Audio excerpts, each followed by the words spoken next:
they started to look for him among their friends and relatives. When they did not find him, they returned to Jerusalem to search for him. After 3 days, they found him in the temple, sitting among the teachers, listening to them and asking them questions. And all who heard him were amazed at his understanding and his answers. When his parents saw him, they were astonished. And his mother said to him, "Child, why have you treated us like this? Look, your father and I have been searching for you in great anxiety." He said to them, "Why were you searching for me? Did you not know that I must be in my Father's house?" But they did not understand what he said to them. And he went down with them and came to Nazareth and was obedient to them. His mother treasured all these things in her heart, and Jesus increased in wisdom and in years and in favor with God and human beings. The Gospel of the Lord. Praise to you, Lord Jesus Christ.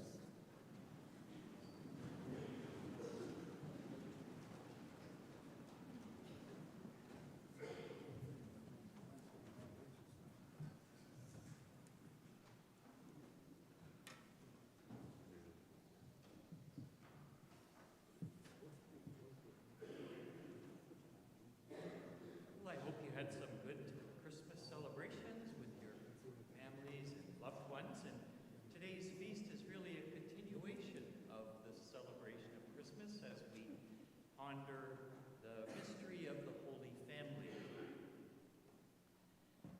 When we think about it, on first pondering, a mother without sin, Mary, a father, Joseph, who becomes a great saint in the church, and a boy, Jesus, also sinless, who is God made flesh. Sounds like a family combination that could never have anything to say to real life today in family.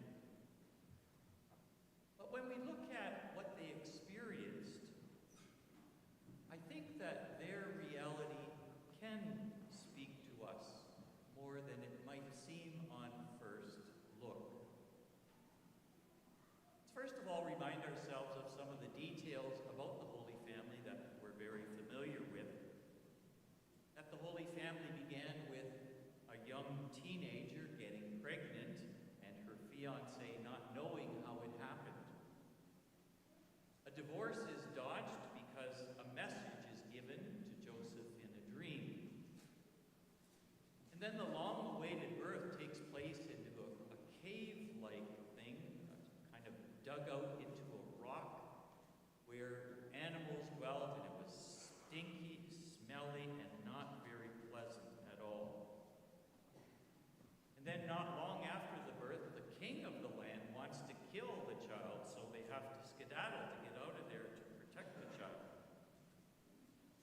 A few weeks later, when it comes to the time to bring the child to the temple, as was the Jewish tradition, Mary and Joseph, because they're of the working class, are not able to make very much of an offering at all, which was expected of them. So all they could offer was a pair of turtle doves or 2 pigeons, which was the offering of the working class poor. And then when they finally get to the temple to offer Jesus to God, they encounter some people who give them insight into something of their future. For example, they're told, this child Jesus that you're holding is a child who is going to be a sign that is opposed. So they know that this child is going to bring some conflict around. And then Mary is told, a sword will pierce your heart also. Can you imagine? You're just a few weeks after the birth and you're being told these very challenging, difficult truths about what this child is going to bring into your life.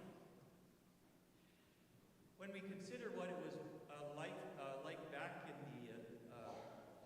Nazareth, which was just a small town, a few hundred people, what we're understanding today from scholarship is that the life of the working poor, which Mary and Joseph were part of in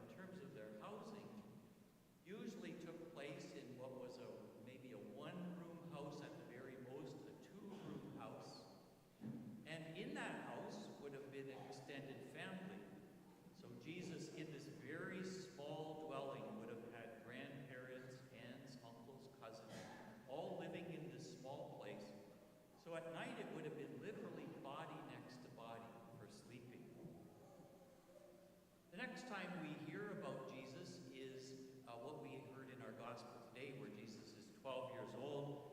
They're on a family trip to Jerusalem for the Passover, which they did annually. And in this particular instance, Jesus, unannounced, just leaves the family. This was no neglect on Mary and Joseph's part. They were used to traveling in caravans, family members, etc., townspeople. And so it was not unusual for them not to have Jesus right in front of them at every moment. But Jesus decides that he wants to go to the temple and to sit with the doctors of the law and to discuss with them. Well, Mary and Joseph, after 3 days, can you imagine as parents, not knowing where your child is for 3 days, you would be in a panic. So finally they find him in the temple, and Mary is clearly disappointed with Jesus, and she says to Jesus, "Child, why have you treated us like this? Look, your father and I have been searching for you in great anxiety." You would think Jesus would have said something like, "Sorry, Mom, I didn't mean to offend you or anything like that." But he says, "Why were you searching for me? Didn't you know I had to be in my Father's house?" And Luke says, "But they did not understand what he was saying to them." So they didn't get him at all. His ways were mysterious to him. This is the only instance in the scriptures where we have a description of this kind of scenario, but it's not hard to imagine that this was not the only time where Jesus said something or did something which was strange and mysterious to them. They just didn't get him. Why? Because he was God. Truly human also, but he's divine. And they were merely human with limited human understandings of things. God's ways are very often mysterious to us. So God, even as a child, can be mysterious to parents. So they didn't get him. They didn't understand him all the time. Finally, when he grows up, gets around the age of 30, begins his public ministry, starts preaching. One day he comes back to Nazareth, to his hometown, and is in the synagogue preaching.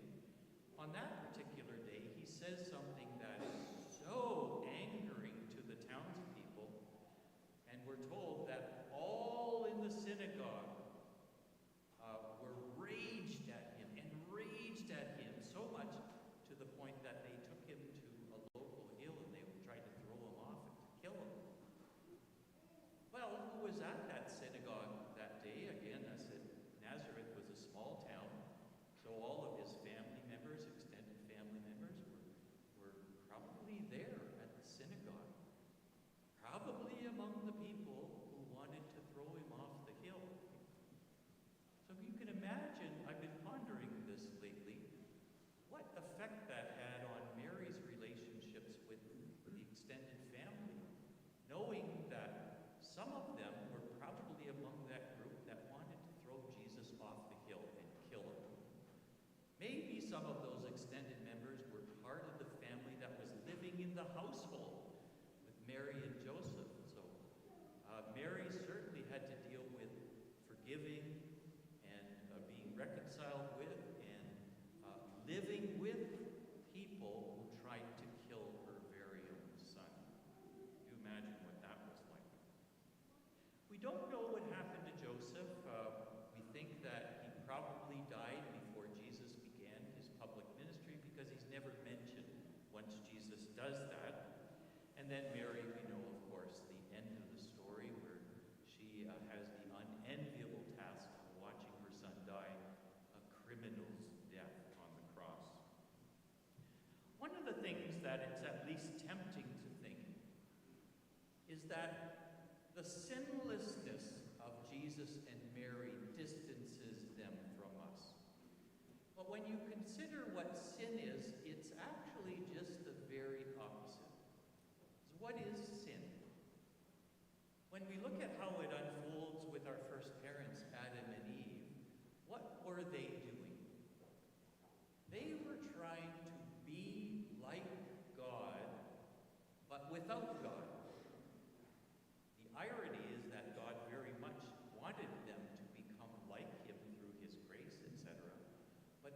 wanted to be like God in an autonomous way, without God.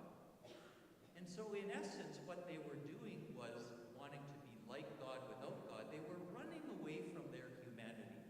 And that's at the essence of all sin, that every sin of whatever kind is always some expression of a desire to run from our humanity and its limitations, etc.